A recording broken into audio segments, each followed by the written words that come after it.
मुझे एक बात समझ में नहीं आती है कि विकास मॉडल पर चलने वाली जितनी भी पार्टी हैं वो अपने विकास के अलावा सारी बातें कर जाती हैं और विकास की बात नहीं करती हैं।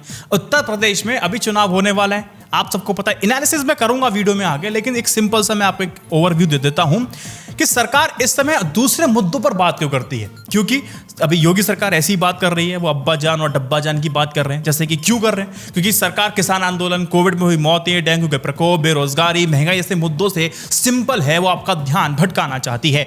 योगी आदित्यनाथ एक बार आज तक पे बैठ करके कार्यक्रम में अब्बा जान कह रहे थे। अखिलेश यादव का नाम नहीं लिया था, मुलायम सिंह यादव का नाम नहीं लिया, लेकिन उनका इशारा उसकी तरफ था। अच्छा, जब अब्बा जान कोई अजूबा शब्द नहीं है, जैसे ही ये एंट्री लेता है उत्तर प्रदेश के अंदर तो इसके मतलब ही बदल जाते हैं। क्योंकि आप सबको पता है कि उत्तर प्रदेश में इसके मायने बदल जाते हैं। समाजवादी पार्टी सबसे लंबे समय से M+Y यानी कि माय वाले फैक्टर पर काम करते हैं, मुस्लिम यादव वोट बैंक पे काम करती है।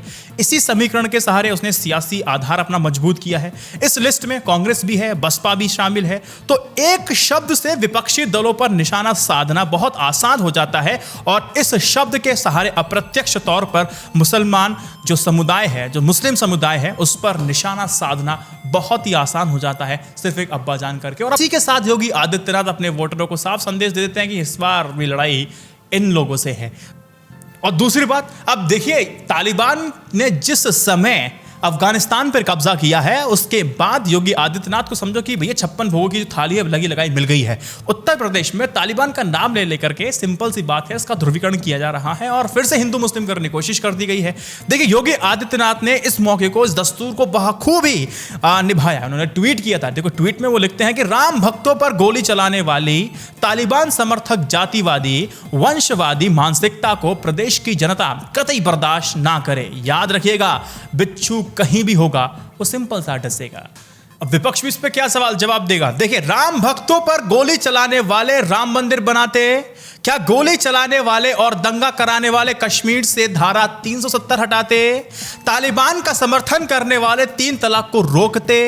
इन सवालों के जरिए सीएम योगी आदित्यनाथ अपने एक दांव चल रहे हैं जो विपक्षी दलों को लंबे समय से चित्त करता चला आ रहा है। इन सभी मुद्दों पर सपा, कांग्रेस जैसे विपक्षी दलों के पास प्रतिरोध करने की क्षमता बिल्कुल नहीं है। अब देखिए, फिलहाल हम एनालिसिस करते हैं अलग अलग पर्सपेक्टिव पे कि एक नेता अपने आप को क्या दिखाने की कोशिश करता है। और फिलहाल अखिलेश यादव और मुख्यमंत्री योगी आदित्यनाथ के बीच अगर टक्कर है, कैसी टक्कर है और क्या कमजोरियां हैं और क्या खूबियां हैं, इसकी बात करते हैं जी। 2022 में उत्तर प्रदेश में साइकिल दौड़ेगी या फिर कमल खिलेगा, ये तो वक्त बताएगा। अखिलेश यादव और योगी आदित्यनाथ दोनों चुनाव के लिए पुरजोर कोशिश कर रहे हैं और अपने आप को एक आइडियल सीएम के तौर पर दुनिया को दिखा रहे हैं, देश को, अपने राज्य को दिखा रहे हैं। लेकिन आइडियल सीएम किसे मानते हैं? कमेंट कीजिए। एनालिसिस करते हैं कुछ पॉइंट्स को लेके। पहले बात करेंगे पर्सनल इमेज दोनों की कैसी और किस तरह की है। देखिए, उत्तर प्रदेश में दोनों ही नेता अपने आप में बहुत ज्यादा फेमस है। इनकी पकड़ अपने वोटरों में अच्छी है। अपनी साइकिल यात्रा से 2012 में सरकार बनाने वाले अखिलेश ने 2017 का चुनाव हार जाते हैं, लेकिन राज्य में अभी भी वो पॉपुलैरिटी में एक्टिव नेताओं में योगी आदित्यनाथ के बाद दूसरे नंबर पर आते हैं। योगी आदित्यनाथ इमेज एक सख्त फायर ब्रांड, हिंदूवादी और अपने कल्चर को बेस बना करके विकास करने की है। जगह के नाम बदलने से लेकर के एंटी रोमियो स्क्वाड जैसी चीजें योगी आदित्यनाथ की इमेज का एक पुख्ता प्रमाण है। अखिलेश की इमेज समाज के सभी वर्गों को साथ लेकर के चलने वाली है। सपा के सरकार के दौरान अखिलेश ने अपनी छवि विकास केंद्रित नेता के तौर पे बनाने की कोशिश की थी, जैसे आगरा लखनऊ का एक्सप्रेसवे या फिर लखनऊ मेट्रो का प्रोजेक्ट हो। अखिलेश के सरकार के दौरान ही हुए थे। इसके अलावा अखिलेश की इमेज सॉफ्ट नेता की है जो कठोर डिसीजन नहीं ले पाते हैं, जिसकी वजह से आप कह सकते हैं कि उनकी सरकार में गुंडागर्दी बहुत ज्यादा होती है। इंटरनल क्लैश दोनों पार्टी में है, किंतु भाजपा इसको बेहतर ढंग से संभाल लेती है। जहां तक समाजवादी पार्टी की बात है तो अखिलेश यादव के परिवार में बगावती सुर और 2017 में सपा के हारने के कई कारणों में से एक ये भी था।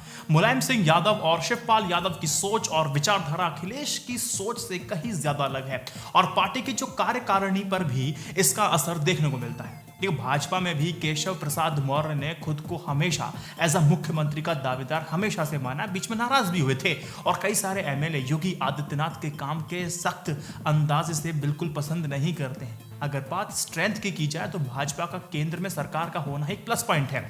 इसके अलावा मोदी योगी पार्टी के स्टार प्रचारक हैं, जिससे एक बड़ा हिंदू वोट बैंक प्रभावित रहने वाला है। उत्तर प्रदेश में पार्टी पर मजबूत पकड़ और उसकी कठोर नेता की इमेज है। समाजवादी पार्टी का स्ट्रेंथ उसका कास्ट इलेक्शन है। यादव और मुस्लिम कॉम्बिनेशन पार्टी के लिए पहले ही काम कर चुका है और अखिलेश पूरी कोशिश कर रहे हैं कि वो इस वोट बैंक को टारगेट करें। AIMIM के बाद ये स्थिति थोड़ी सी नाजुक है। इसके अलावा अखिलेश यादव युवाओं के वोट पर बहुत ज्यादा ध्यान दे रहे हैं और सपा का बूथ कार्यकर्ता भी उनको मजबूत करने में लगा हुआ है। Akhilesh non Yadav OBC vote bank पर भी पैनी निगाहें बनाए हुए हैं। अब बात कर लेते हैं एजेंडा को। बीजेपी और सपा का आखिर क्या क्या एजेंडा रहता है। दोनों ही पार्टी का एजेंडा काफी अलग है। देखो, भाजपा की अगर बात की जाए तो पार्टी विकास, कानून व्यवस्था और राम मंदिर को बड़ा मुद्दा बनाएगी। पार्टी हिंदू वोट में पूरी तरह से आश्रित है और अपने सरकार में योगी ने कई जगहों के नाम बदल करके अयोध्या को सेंटर ऑफ अट्रैक्शन में ला करके और एंटी रोमियो स्क्वाड जैसी चीजों से अपनी मंशा को जाहिर कर दिया है। हाल ही में हम लोगों ने देखा और उसमें मैंने चर्चा भी की है कि नीट के एग्जाम में OBC का रिजर्वेशन 27% से बढ़ाना भी यूपी में OBC वोट को टारगेट करने का एक मात्र तरीका आप मान सकते हैं। योगी सरकार में एनकाउंटर हुए हैं और कई बाहुबलियों पर एक्शन से भाजपा का एक एजेंडा कानून व्यवस्था भी है। अगर सपा के एजेंडा की बात की जाए तो पार्टी सेक्युलर विचारधारा की है और समाज के हर वर्ग के साथ चलने को तैयार रहती है। उसकी एक विचारधारा ऐसी है। अखिलेश इस बात से बिल्कुल जानते हैं कि बेरोजगारी बहुत बड़ा मुद्दा बनाएंगे वो, इसीलिए युवाओं को टारगेट कर रहे हैं। इसके अलावा आखिर में मेनली अपने डेवलपमेंट को वो अखिलेश यादव हमेशा से गिनाते आए हैं और खुद विकास पुरुष के तौर पर स्थापित करने की कोशिश कर रहे हैं। किसी एक धर्म के पक्ष या विपक्ष में ना बोलने से अखिलेश हिंदू और मुस्लिम दोनों वोट बैंक को टारगेट करेंगे। अखिलेश कई बार एनकाउंटर का विरोध कर चुके हैं और वो अलग अलग तरह के कानून व्यवस्था लोगों के सामने रखने की कोशिश कर रहे हैं। और आपको पूरी कहानी पता है। कास्ट इक्वेशन की मैं बात कर लेता हूं। देखिए, समाजवादी पार्टी अपना पुराना इक्वेशन मुस्लिम वाला 19% प्लस यादव 9% पर ही भरोसा दिखा रही है। इसके अलावा पार्टी इस बार पिछड़ों को और नॉन यादव यानी कि जो OBC पर पूरा ध्यान केंद्रित किए हुए है, जो पहले भी पार्टी की प्राथमिकता में नहीं आते थे। सपा इस बार ब्राह्मणों को 12% वोट पर ज्यादा ध्यान दे रही है, क्योंकि कथित तौर पे देखा जाए तो ब्राह्मण योगी सरकार से ज्यादा खुश नहीं है। किसान आंदोलन को मुद्दा बना करके सपा जाटों का वोट भी टारगेट कर सकती है। इन कास्ट इक्वेशन के अलावा पार्टी बेरोजगार मुद्दे को बना करके युवाओं के बड़े वोट पर भी नजरें गाड़े हुए हैं। जहां तक बात भाजपा की जाए तो पार्टी हिंदू वोट बैंक पर आश्रित है और उसे अपर कास्ट और नॉन यादव OBC और दलित पार्टी भारी संख्या में वोट करते आए हैं। 2012 में जहां पार्टी के महज 47 सीटें थीं, 2017 में बीजेपी की 312 सीटें हो गई और उसका कारण था the grand Hindu identity.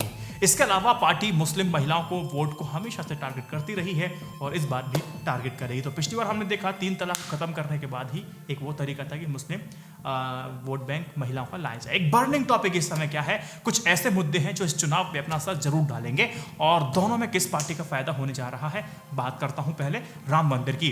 Ram मंदिर का बनना कई हिंदुओं के लिए सपना पूरा होने जैसा है। इससे भाजपा को बहुत बड़ा फायदा दिख रहा है, मिलेगा। ग्रैंड हिंदू आइडेंटिटी कंसेप्ट का प्रयोग कर पार्टी वोट बैंक को टारगेट करेगी। किसान आंदोलन की अगर हम लोग बात करें तो किसान नेताओं ने भाजपा को वोट ना देने की अपील की है, जिसका असर हमने देखा उत्तर प्रदेश के कई क्षेत्रों में, खास करके वेस्ट यूपी पर पड़ सकता है और इसका फायदा कहीं ना कहीं सपा को होने जा रहा है। ऐसा आप मानेंगे तो बेमानी नहीं होगी।